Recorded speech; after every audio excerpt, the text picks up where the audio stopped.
রুটিতে Harpic ঢেলে দিন, জীবন চমকে যাবে। হ্যাঁ বন্ধুরা, এই রুটিতে হারপিক দিলেই একদম আপনারা অবাক হয়ে যাবেন। কল্পনাও করতে পারবেন না যে সংসারের হাজার হাজার টাকা কিভাবে বেঁচে গেল। হ্যাঁ বন্ধুরা, এই রুটির মধ্যে হারপিক দেওয়া মানেই আপনাদের সংসারের হাজার হাজার টাকা বেঁচে যাওয়া। আর কিন্তু আপনারা কল্পনাও করতে পারবেন না যে এই রুটিতে হারপিক দিয়ে আপনারা একটা কত বড় মহৎ কাজ করেছেন। হ্যাঁ বন্ধুরা, ঘরে খাবে আর মরবে বাইরে, গ্যারান্টি। ঘরে খাবে মরবে বাইরে কারা? দেখুন ভিডিওটা এ থেকে জেড পর্যন্ত আপনাদের পুরোপুরি ফর্মুলা বলবো তিনটে, যার দ্বারা আপনারা এদেরকে ঘর থেকে তাড়াতে পারবেন। না কোনো কেমিক্যাল, না কোনো কীটনাশক, না কোনো ওষুধ দিয়ে আপনাদের পয়সা খরচা করাবো না, শুধুমাত্র ঘরোয়া রেমেডি দিয়ে আপনাদের এদের তাড়িয়ে দেখাবো। বন্ধুরা, যারা ইঁদুরের জ্বালায় ঘরে ইঁদুর জিনিসপত্র কেটে নষ্ট করছে, বই খাতা নষ্ট করছে, বিছানা কাঁথা নষ্ট করছে, ঘরের খাবারে মুখ দিচ্ছে, আমরা কিন্তু রাত্রে শোয়ার পর দরজায় বন্ধ করে ঘুমাই, লাইট বন্ধ হয়ে যায়, তখন কিন্তু রান্নাঘরে এরা আক্রমণ করে। তাছাড়াও ঘরে সোফা, খাট, আলমারি যা পারে তা কিন্তু এরা কেটে ফেলে। বন্ধুরা, ভালোবাসায় আমি কিন্তু আর থেমে থাকতে পারছি না। তোমরা এত এত ভালোবাসা আমাকে দিচ্ছ, তার কারণে কিন্তু আমি রেগুলার তোমাদের জন্য নিত্য নতুন টিপসের ভিডিও নিয়ে আসছি। তো আজও কিন্তু সেই রকম রেগুলারের মতন নিত্য নতুন তোমাদের সাথে দারুণ টিপস নিয়ে এসেছি। যারা যারা আমাকে কমেন্ট করেছিল ইঁদুরের উপায় বলার জন্য, তাদের জন্য আজকে ধামাকাদার অফার। তিনটে অফার দেবো, তিনটে টিপস তোমাদের সাথে শেয়ার করব, ধামাকাদার। তোমরা দেখলে অবাক হবে, কোনো পয়সা খরচ হবে না, কোনো রকম তোমাদের ঝামেলা থাকবে না। ঝামেলা ছাড়া তোমাদের উপায় বলবো। দেখো, বাসি রুটি কখনো ফেলবে না। বাসি রুটি কিন্তু ধামাকাদার একটা উপায় তোমাদের দেবে।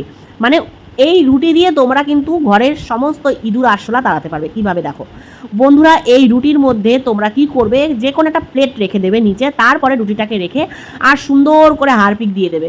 হারপিকে মাখামাখি করে কিন্তু দিয়ে দেবে 1-1.5 চামচ বেকিং সোডা।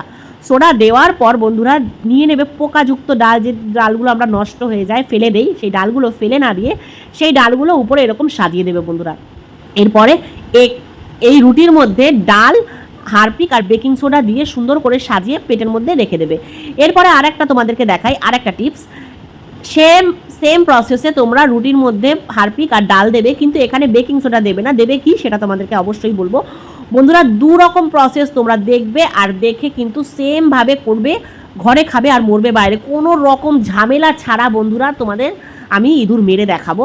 আর তোমাদেরকে বলবো যে কিভাবে করলে তোমরা এই ইঁদুরের থেকে মুক্তি পাবে। দেখো, এই যে এটার মধ্যে দিয়েছি আমি হারপিক, ডাল, আর দিচ্ছি এখানে সাইট্রিক অ্যাসিড। এটা কিন্তু আমি তোমাদেরকে বাসন ক্লিনিংয়ের কাজে তোমাদেরকে দেখিয়েছিলাম, তোমরা এটা চিনছো। আমি আগেও ভিডিওতে এটা শেয়ার করেছি। এটাকে টক লবণ বলে।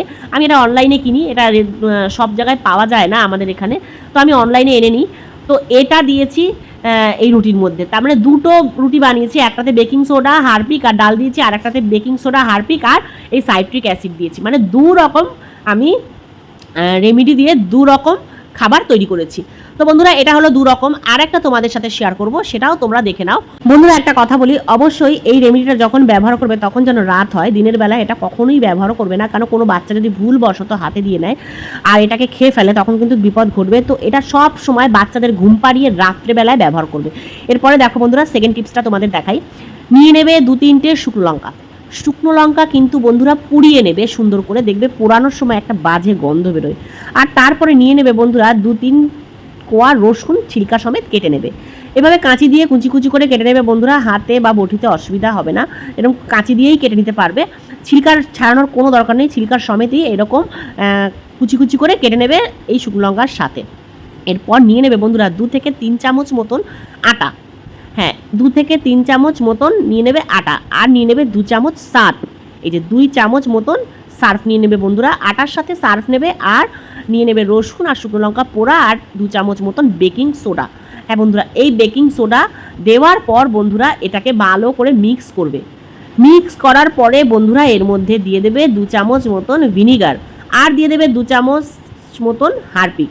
হ্যাঁ বন্ধুরা, এই হারপিক, ভিনিগার, বেকিং সোডা, রসুন, লঙ্কা আর সার্ফ আর আটা, এই সমস্ত কিছু একটা ভালো পেস্ট তৈরি করবে একটু জল দিয়ে বন্ধুরা। ঠিক আছে, সামান্য জল দেবে, বেশি জল দেবে না, কেন ভিনিগারের জলেই কিন্তু এটা ভিজে যাবে, আর বেশি জলের প্রয়োজন নেই। তো এটাকে দেওয়ার পর বন্ধুরা এটাকে ভালো করে মিক্স করবে। মিক্স করার সময় মনে রাখবে বন্ধুরা, এটা কিন্তু ভীষণ বাজে একটা গন্ধ বেরোয়। যদি তোমাদের এই গন্ধতে প্রবলেম হয় তাহলে তোমরা মাস্ক পরে নিও। বন্ধুরা, দারুণ একটা রেমেডি। তোমরা যদি একবার বানাও বারবার বানাতে চাইবে, আর এই রেমেডি বানানোর পরে তোমরা এতটা উপকার পাবে, কারণ এটা খাওয়ার পরে কিন্তু ওদের শরীরে একটা আলাদা রিয়াকশান হবে। সেই রিয়াকশান হওয়ার পরে ওরা বাইরে বেরোবে, আর বাইরে বেরিয়ে খুঁজবে জল। আর একটা কথা তোমাদের শেয়ার করি, ঘরের যত জলের ড্রাম থাকবে সমস্ত কিন্তু ঢাকা দিয়ে রাখবে বন্ধুরা, ভুল করেও সে ঢাকনা খোলা রাখবে না। যদি এটা খাওয়ার পরে একটু জল খেয়ে নেয় তাহলে কিন্তু আবার বেঁচে যাবে। তো জল যাতে খেতে না পারে সেই ব্যবস্থা তোমরা করে রাখবে। এই রেমেডি তিনটে তোমাদের যে দেখালাম, এই তিনটে রেমেডিই কিন্তু খতরনাক বন্ধুরা। এই লাস্টের যে এই রেমেডিটা তোমাদেরকে দেখাচ্ছি এটা কিন্তু আরও বিষাক্ত। এটাতে কিন্তু ছুঁচোরা এর গন্ধে বেশি আসে, মানে এটা খাওয়ার জন্য ছুঁচোরা বেশি আসবে। তো তোমাদেরকে বলি বন্ধুরা, এটা অবশ্যই বানানোর সময় মাথায় রাখতে হবে জলের কোনো বালতি যেন খোলা না থাকে, বা জল জাতীয় কোনো জিনিস যেন ওদের সামনে না থাকে, সেটা ধ্যান রেখে তোমরা করবে। খাবার পরে ঘরের মধ্যে এরা কিন্তু মাতালের মতন টলবে শুধু জল খুঁজতে খুঁজতে, তারপরে নিজেরাই কিন্তু ঘরের বাইরে বেরিয়ে গিয়ে মরবে বন্ধুরা। তোমরা একবার এইটা ফলো করো। আমার ঘরে এত ইঁদুর হয়েছিল মাঝখানে, জানি না কিভাবে হয়েছে। আমার যতদূর সম্ভব পিছনে জঙ্গলে অনেক দিন ধরে পরিষ্কার করা হয় না, ওই জঙ্গল থেকেই আমার ঘরে ইঁদুর এসে, কারণ আমার ঘরে ইঁদুর থাকার কথা না। আমি যেভাবে পরিষ্কার রাখি, ঘর পরিষ্কার না থাকলেই কিন্তু ইঁদুর আসে। তো যাই হোক, চলে এসছে, এখন আর কিছু করার নেই। ওদেরকে আমরা কীভাবে বার করবো আর কীভাবে খুঁজবো সেটাই তোমাদেরকে আজকে বলি। দেখো, এইভাবে কিন্তু আমি একটা পেপারের মধ্যে করে দিয়ে রুটিটাকে রেখে দিয়েছি। দেখেছি কোথায়? গ্যাসের ওভেনের নিচে বন্ধুরা, তোমরা দেখতে পাচ্ছ। এরপর দেখো বন্ধুরা, আমি এই র্যাকের মধ্যে কিছুটা আলু রেখেছিলাম, এক্সট্রা আলু রাখা ছিল। তো এখানে আলু রেখেছিলাম, তা এর নিচে কিন্তু আমি এই রেমেডিটাকে রাখবো, কারণ আলুর গন্ধে কিন্তু ওই ইঁদুর আসবে, আর এর গন্ধে এসেই কিন্তু রুটির ফাঁদে পড়বে, আর এই রুটির ফাঁদে পড়লেই কিন্তু একদম মারা যাবে। তো বন্ধুরা, দুটো রেমেডি দু জায়গায় আমি রাখলাম, তোমরা দেখে নিলে। এরপরে এই রেমেডিটা তো তোমাদের শেয়ার করলাম কোথায় রেখেছি। আরও একটা রেমেডি তোমাদের সাথে শেয়ার করেছিলাম ভিডিওর শুরুতে, ওটাও আমি কোথায় কোথায় রাখছি সেটাও তোমাদেরকে দেখাবো। এবার তোমাদেরকে আমি রান্নাঘরটা পুরোটা দেখাই বন্ধুরা। দেখো, রান্নাঘরে কিন্তু বন্ধুরা একটু ফোটাও নোংরা নেই। দেখো, আমি বেসিং পরিষ্কার করে রেখেছি, বেসিংয়ে কিন্তু কোনো দানা পানি নেই। নিচেও আমি পরিষ্কার করে রেখেছি, নিচেও কোনো দানা পানি নেই, পরিষ্কার করা। এরপর কিন্তু বন্ধুরা আমি যে কাজটা করব তোমাদেরকে শেয়ার করছি। আমি কিন্তু এবার রান্নাঘরের পর্দাটাকে লাগিয়ে দেবো। আমার যে রান্নাঘরে একটা পর্দা লাগানো থাকে সবসময়, এই পর্দাটাকে লাগিয়ে দেবো, কারণ আমি আজকে রান্নাঘরটা ডিপ ক্লিন করেছিলাম। কালকে তোমাদের সাথে শেয়ার করবো ডিপ ক্লিন আমি কীভাবে করেছি। তো দেখো, এবার আমি পর্দা লাগিয়ে দেবো বন্ধুরা রান্নাঘরে। আর তারপরে তোমাদেরকে আরেকটা যে টিপস দেখিয়েছিলাম সেটা শেয়ার করব। পর্দা যদি না লাগাই তাহলে কিন্তু ইঁদুররা ঢুকবে না, অন্ধকার জায়গায় কিন্তু এরা আক্রমণ করে। তো অন্ধকারটা আমাকে আগে করতে হবে, অন্ধকারের ব্যবস্থাটা। তো দেখো, আমি কিন্তু পর্দা পুরো রান্নাঘরে এবার লাগিয়ে নেব।